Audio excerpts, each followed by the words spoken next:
Maruchan superfans are everywhere. From the busy moms who want to deliver maximum flavor in a flash to dorm room diners who want to put some slurp in their step. There are a ton of copycats you could use, but if you want to bless your bowl, there's only one true Maruchan. Whether you choose instant lunch, ramen bowls, yakisoba, or restaurant quality gold, Maruchan is the only ramen worth obsessing over. Smiles for all. Maruchan. See what all the ramen hype is about at maruchan.com.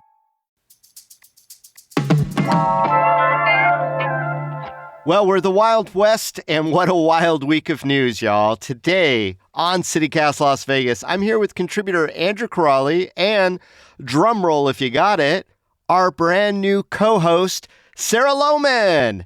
We're going to be talking about how Vegas is avoiding the largest hospitality strike in history, how downtown Las Vegas bounced back after the pandemic and may have done it in the way that's the best in the country, and we'll wrap up today with some fun Q&A with Sarah Lohman.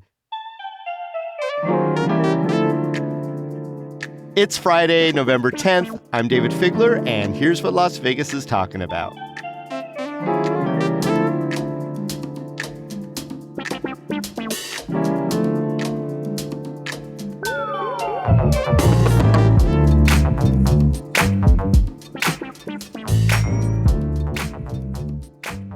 Andrew Corrali, welcome to CityCast Las Vegas. Hey, good morning, David. Great to be here. And Sarah Lohman, welcome to your first official podcast here as our co-host. Thank you, David. I got myself a new job. It's this job, being a co-host. I'm absolutely pumped. You know I love Las Vegas. I do. And you've been such a great guest on CityCast in the past, and I'm looking forward to our future together as co-hosts. Yeah, I was super lucky that I was a contributor before because I realized that I really loved the CityCast team. So I applied, and a million interviews later, here I am. I'm sorry to anyone I beat out for this job. We can still be friends, I promise. I'm super nice. We're all friends. We're all friends. Thunderdome complete. Well, and now here we are in the Friday News Roundup. So let's get to it, man. Andrew Corrali, the strike is averted. Culinary has a contract. What's going on? Yeah, very exciting. So this week, the Culinary had a couple of announcements. It announced Wednesday that it had reached a tentative labor deal with Caesars Entertainment. And then on Thursday morning, announced that they reached a tentative deal with MGM International. So this is kind of exciting because it heads off the ugly but possibly exciting prospect of a strike that was originally scheduled for today. So this strike would have been of historic proportions. You're going to be hearing that word a lot. Historic. Because it would have, also just taken place a week before the high-profile F1 race and, would have, by all accounts, thrown a big, fat monkey wrench into the racing festivities. So, the deal is, people are very excited about it. Ted Papageorge, the Secretary-Treasurer of the Culinary, says this is a historic deal, covers, all these MGM and Caesars properties. It's for 5 years, covers, I think, almost like 20,000 employees. So, no strike for us. Yeah, and I should note that we're recording this on Thursday. Wynn properties have yet to sign off, but I think that it's pretty much inevitable. The big ones have already done it. Wynn will, in all likelihood, follow suit. Yes. We are in a fact-fluid environment. Exactly. But both, the union and the companies, like you said, Andrew, are calling this deal historic. Certainly is some of the biggest pay increases that we've ever seen. Mm-hmm. A lot of other concessions, too. Does our union success here, you think, bode well for other unions across the country, or is this a very special case? No, I think that we're seeing unions as a huge movement across the country. It's really exciting to see unions back and perhaps better than ever. Of course, we saw the writers' strike.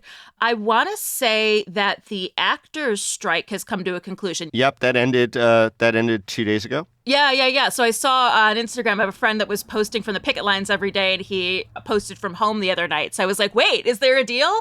I come from a museum background too, and so I'm seeing more and more museums also unionize as well. So there is a movement back to gosh, let's make sure we have a decent standard of living here. So, I can't say, but my hope is that this is just one event in a major sea change for our country. I mean, Andrew, what do you think? Did the casinos ever even stand a chance? Oh, I thought that the momentum behind the culinary. I think Sarah points to this, this kind of like sort of momentous narrative, and there's a lot of enthusiasm for labor right now. And when people do these Gallup polls and they ask for their support for organized labor, it's polling really high. So I feel like that the culinary had, the sort of the strong hand all along. But I hate to be the cloud that rains on the parade on Sarah's first day, but I think it's important to look at the big picture as well. And this sounds like a great deal for the culinary. Secretary Treasurer Ted Papageorge, straight shooter. So when he says historic, I'm like, okay, that sounds good.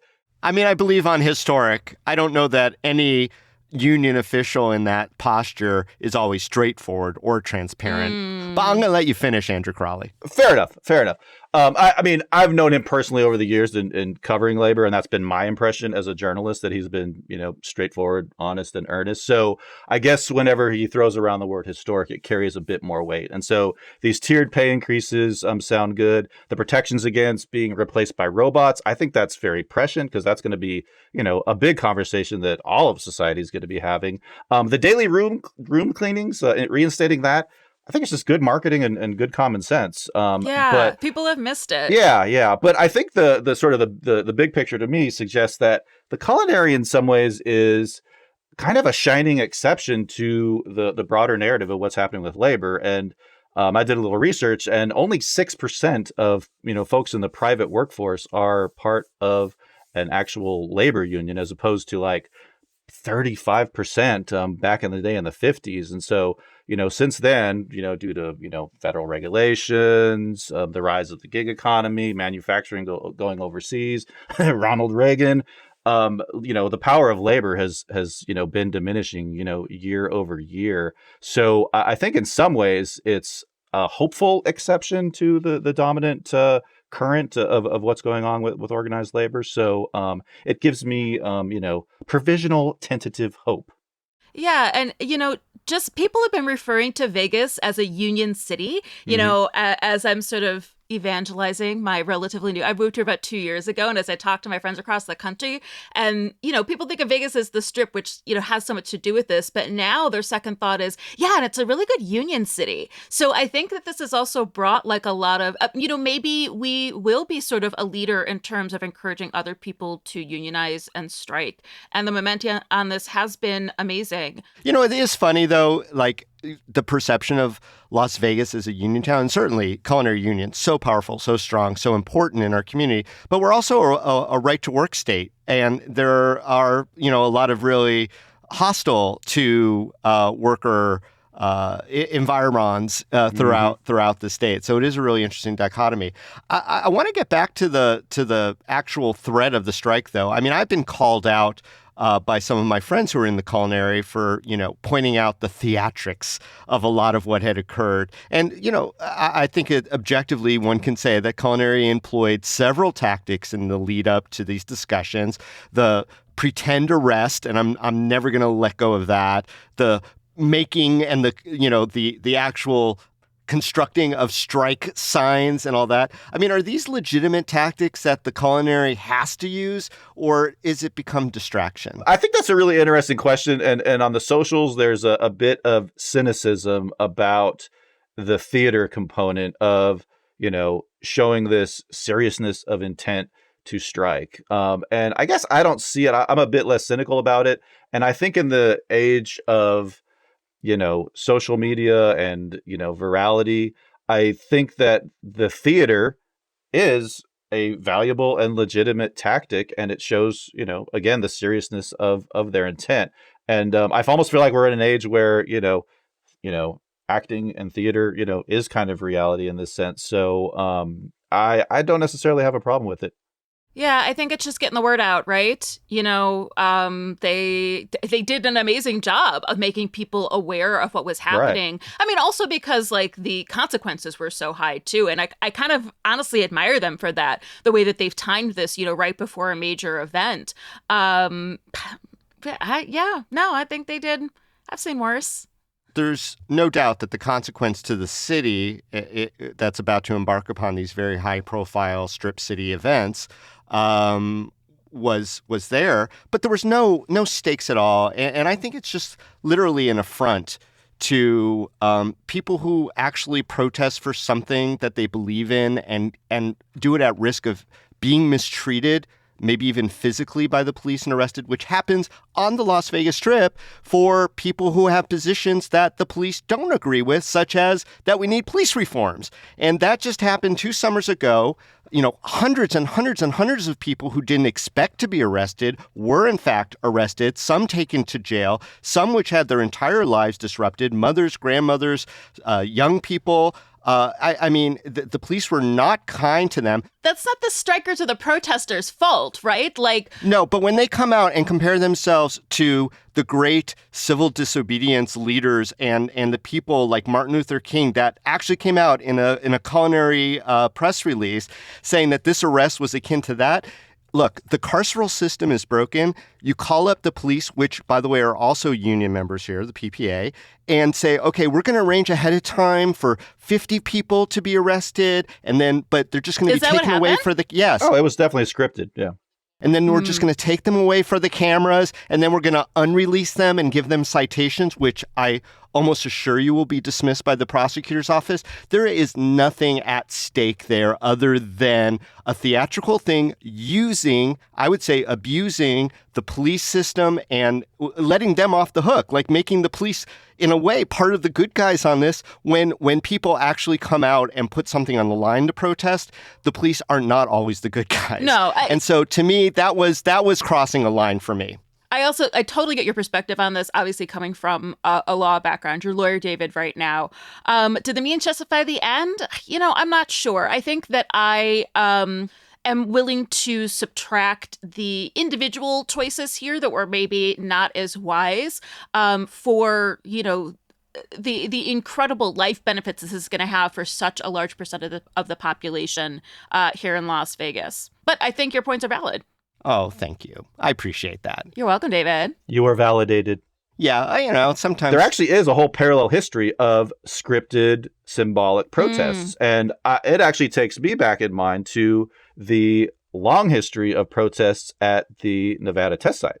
And those were definitely done in, almost a scripted fashion in which people would, cross the line and be arrested. It was expected. And I remember thinking when I would see this, wow, this almost sounds like it was sort of organized. Very different than collaborating and negotiating with the police to make sure everything goes right. Yes, sometimes people go out knowing they're going to be arrested. That is very different from what we saw and very different from what Culinary presented what they were doing. And I just feel like I get it. You got to pull out all the stops to get to where you are to assert your power position. But that's a sandbox that they really shouldn't be playing around in because the stakes there are far more significant than how it was presented. That's all.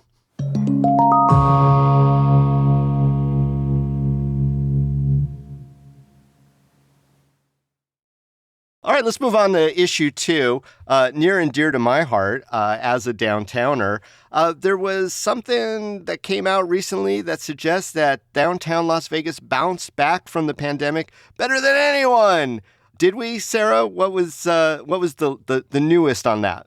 Yeah, so I gotta say there's a lot of ins and outs and what have yous and some contradictions with this article. So the article that we looked at is from the Las Vegas Review-Journal, and I just want to say that it unfortunately didn't link to the study this is based on because it was based off a live talk. But a woman named Karen Chappell, who's an urban studies researcher at the University of Toronto, she looked at the resiliencies of downtowns, I assume both in the United States and in Canada, and she used mobile phone location data. So a little bit like how Google determines where there's a traffic jam. Still a little creepy, the robot overlords are watching. But so she was able to basically track our movements to figure out, which downtowns of various size cities have come back. And Las Vegas's downtown has recovered post-pandemic to 103% of its pre-pandemic mobile phone activity. So basically, thanks, pandemic. Yeah, we're back and better than ever. Yeah. So here is their theories on why, that we're back and like better than ever, that we've seen actually growth in our downtown post-pandemic. And it's basically because Las Vegas does not have a traditional downtown. Most mid-size and big city downtowns are office spaces, right? They're traditionally places that people have commuted to go to work. And in my experience, has been like ghost towns after 5 p.m., right? But our downtown, while it does have some of our government buildings and things like that, we're not a like office building city, right? So much of our labor is within entertainment. So much of our downtown is about, we were talking about some of the performance venues down there and bars and restaurants. It's a totally different downtown than most cities. So they also attribute, because it's not just us, it's some other Southwestern cities as well, that we have like better weather, which of course has made the pandemic easier on us all told, because we had more accessible outdoor space too, where people felt safer. And so I think that the abundance of outdoor spaces in our downtown also has something to do with it too. So that's the gist.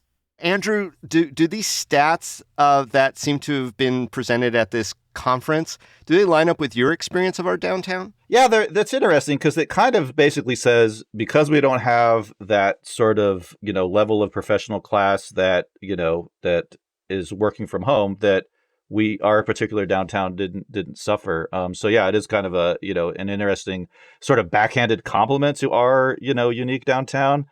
Yeah, I should point out that that's the deal, that like now that we've switched to working from home, like other downtowns, don't have people returning to work the same way that ours did. Yeah. Yeah. And I guess what I got out of this study is it maybe suggested to me, and we could talk about this, is like, what ingredient does that suggest that, our downtown should have to, continue its vibrancy and success? And it seems to say to me that, maybe downtown should have things that are, destination worthy for going there in itself, as opposed to, a downtown where, that has things to do because you happen to be there, more like conveniences, So I thought that was interesting. And for me, I mean, downtown needs housing, housing. Yes. You need people circulating in there and creating that, that substrate of effervescent, human energy that, makes cool downtowns. Yeah, not just housing, but affordable housing is one of the things that they pointed to say, like, this is what's going to continue this area to thrive. But honestly, the more I thought about this article, the more confused I was, because if we're talking about a downtown that's more akin to other areas, maybe that's actually the Strip, not what we call downtown. You know what I mean? It's strange to sort of compare that area to like the financial district in New York. I worked in New York for 2 weeks back in October, and I lived there for a long time too. And so I'm guessing like the downtown of New York is like the financial district, so the same vibes. People go there during the day, they go home at night.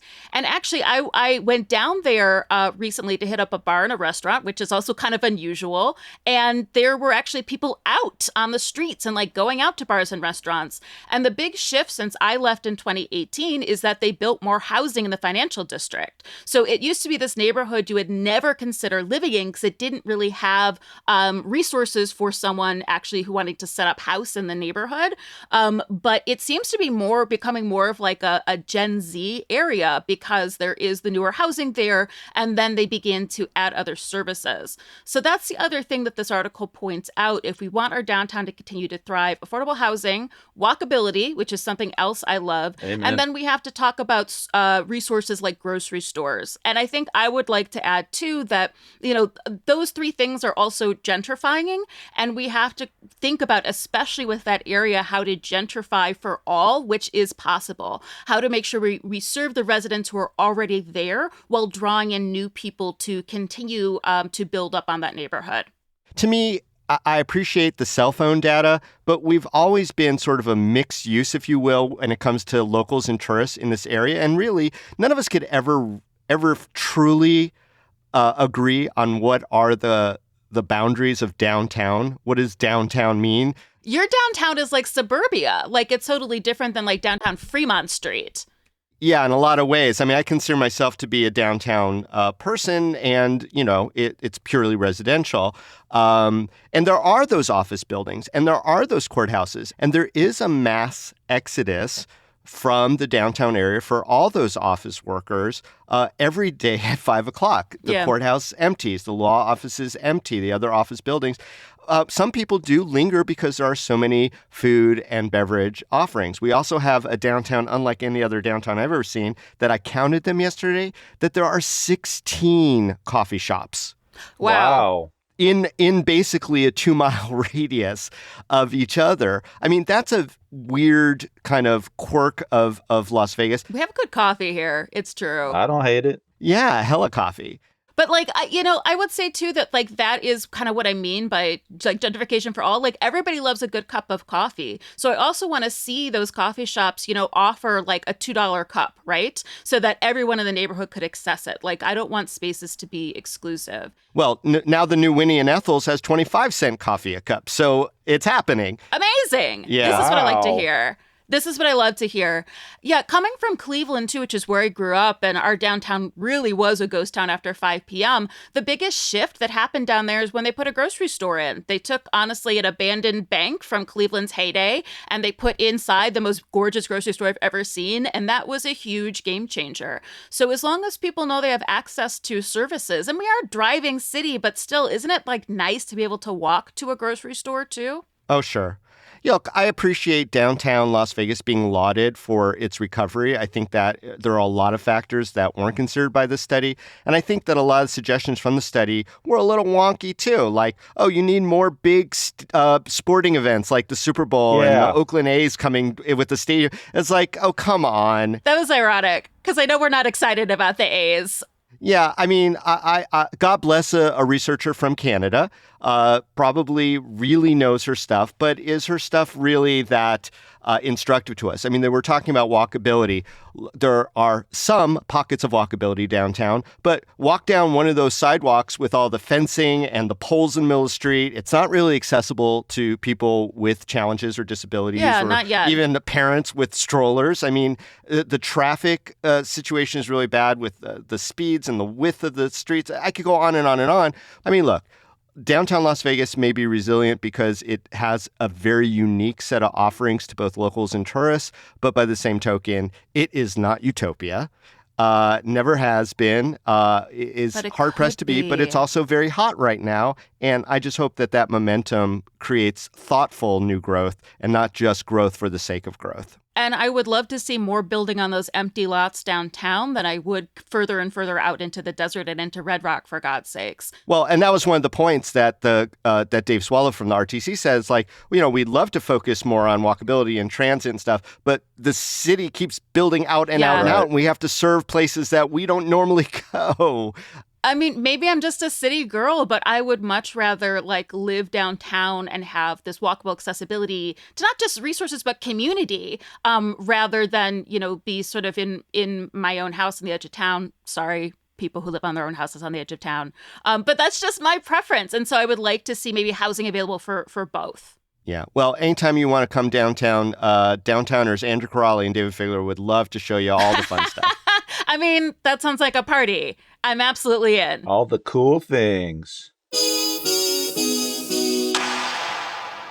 Let's get to our final topic, and this is the one I've been looking forward to. Gosh. We're going to call this Get to Know Her. Get to know Sarah Lohman, our new co-host. I called it Sarah Lohman Blitz Question Attack. So, I'm like a little nervous. Woo! It's like, I don't want to call it speed dating, maybe speed hosting. Yeah. Speed dating your future host, your current and future host. Okay. All right. So, Sarah, let's do your villain origin story, or is it your hero origin story? Tell us about your move to Vegas. What brought you here? Yeah. So I already name dropped all the places that I lived in. I was in New York for 13 years. I'm from Northeast Ohio. 2018, I moved to Cleveland, which is also where I went to school. Luckily, was there during the pandemic. I say that because my parents are also there. And literally, I have a best friend. Shout out to Kim Miller, who was born and raised here. Whenever I would visit her, I would get to see the real Las Vegas, like all of the different things that makes this place so cool. And honestly, a little after the pandemic, her brother got a new job and sent me a text message and was like, I travel a lot. I really need someone to take care of my cats. Do you want to move to Las Vegas? The cats, they'll suck you in every time. So it's basically a permanent cat sitting deal long term. Yeah. I mean, I moved out and now I'm in my It's old your place residency. in...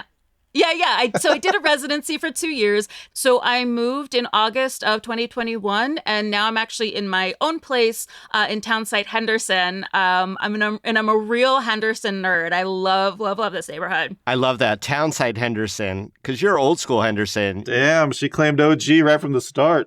Yeah. She's like not far from Water Street. I love that. No. Walkable to Water Street, which is exactly what I love. Like, to me, it has it all. Like, I have a walkable neighborhood, but it's also really easy for me to get out into nature and also really easy for me to, like, go downtown and enjoy all the offerings there. All right. Hey, Sarah, let's just get to this. And let's just do this popcorn style, Andrew. You and I will go back and forth and pepper her with questions. But rapid fire, no explanations, no disclaimers, Oh just my what gosh. comes to mind. You ready, Sarah? Oh, free association. Okay, let's go. All right. What is your favorite pizza in town? Evil pie. If you were in control of the sphere for one day, what would you display on it? Boobies. Boobies. Maybe a uniboob, since it's one sphere. Yeah, exactly. Just one. Just the good one. Yeah, just one. Yeah. I just like round things work better on it, so that's the first thing that came to mind. Okay. Which notable Las Vegan would you be most okay getting stuck in an elevator with? Whiskey Pete. I hear he was very handsome. Okay, first of all, Whiskey Pete, I'm not going to call him a Las Vegan, Rapid so I want you to fire, reset. rapid fire. No, reset. Whiskey Pete's a prim guy. Come on. Is he a mascot? All right, move on. Go, Andrew. Whiskey Pete. Main Street or Water Street? Water Street, baby. Oh, boy. April or October? April. Oh. Mojave Max or Chance the Gila Monster? Oh, you're really tearing my heart in twain here. It's that reptile conundrum. Reptile's choice. Sophie's reptile choice. The Gila monster. Tortoises. I'm sorry, they're just so stupid. Go, Knights, go! Go, Knights, go! But Gila monsters are really adorable. And if you make them really mad, they'll try to poison you. And Chance is the most adorable of them all. Although my entry to that is Finn the Bat Dog. Okay, Sarah, where are you most likely to be on a Saturday night? Oh, this is a great question. Probably trying out like a cocktail bar. Nice. What is your Vegas life hack? Ooh, that's a good last one. Okay. Just get out of the city. You know? Yeah. We forget, but it's like so close. Living in Henderson, at my first place here, I could literally walk out into the desert. And sometimes you just need that reset. Walk out into the desert. Bring water. Ain't that the truth? Sometimes the best way to love Las Vegas is get the F out of Las Vegas for a little bit. Great answers. Mm-hmm. All right, I said that was the last one, but I got one more that's maybe a little closer to home. And you've got like almost 400 to choose from here, Sarah. So here comes the question. What has been so far your favorite CityCast Las Vegas episode? Oh my God. And I'm going to disqualify the ones that you were on. Shoot! I was going to say buffets. Yeah. I do really love that episode. No, that was a great episode, but come on, bring it. Okay. I have one and then a close second. I really love the quizzes that you did with Vogue about like Las Vegas history, both because I'm a history nerd and because I'm very competitive. So I hope that... Oh, the Corey Leviton ones. Yeah, those are totally fun. Those are really fun, and so I hope I get to waste you in a trivia contest at some point. And then my second fave is the recent one you did about the road trip up to Tonopah, because I just decided to do that this past weekend with my friend and experience some weird Nevada. The practical applications of CityCast Las Vegas episodes. Yeah. Awesome. I took your advice. I made a map, and then I went and did it. And I'm imagining if people follow you on social medias, they could probably see some pictures from that trip. They absolutely can. I just posted them. I just went this past weekend. You have a really fun handle on Instagram. Why don't you shout that one out? My handle is at 4 pounds flour. It's all spelled out, 4 pounds flour. That's where you can find me, as well, of course, as on the CityCast LV Instagram too. Quick lineage. What is the handle in reference to? So in my other life, when I'm not your favorite host on CityCast, I am a food historian, and I blogged for many, many years. That's how I got my career started. And I love alliteration. And I was just looking through, I have a huge collection of historic cookbooks, and I found a recipe for wedding cake from the 1830s. And that's how the recipe starts. 4 pounds flour. And my reaction was really like, that's a shitload of cake. That sounds like a lot of flour. Yeah. Yeah. So I just thought it was really funny. And that sort of like became my tag for all my food history work. I love it. And I love the work that you do with food history. Thanks, David. You have books out. People should check that out as well. What a specific anecdote. Yeah, right? It's so amazing. Yeah. Anyway, but the books are great. David, you're being so nice. You're making me feel bad for being a little mean to you this episode. That's all right. I could take it. Right. Look, John Ralston shit on me a couple days ago, so I could take what Sarah Lohman's got. Hey, Sarah Lohman, welcome to CityCast Las Vegas as the co-host, and Andrew Crawley, always a favorite contributor. Thanks for being back here for the Friday News Roundup. Aw. Thank you. For sure.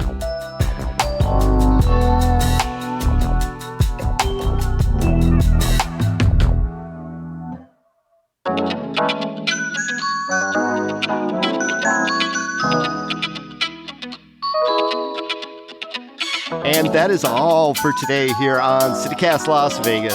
Our executive producer is Sonia Cho Swanson. Our producer is Layla Muhammad. Our newsletter editor is Scott Dickensheets. And your hosts are Sarah Lohman and me, Dayvid Figler. Music is by OG Moose, Epidemic Sound, and All the Kimonos. We record this show on the traditional homelands of the Nuuvi, the Southern Paiute people. And also this week, special thanks to A.K. Al-Mumin and Lizzie Goldsmith. If you enjoyed the show, go tell a friend, rate the show, leave us a review, and subscribe to our morning newsletter. We'll be back Monday morning with more news from around the city. Till then, stay lucky.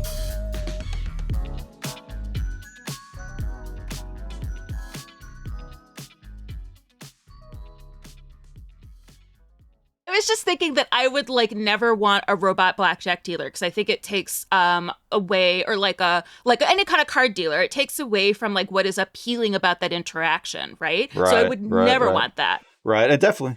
I got an old piece that I love bringing back, to have like a Westworld Yul Brynner blackjack dealer who's just malfunctioning, just draw, face just draw, falls off. draw, and then he shoots you. So yeah, I could see that. I don't know.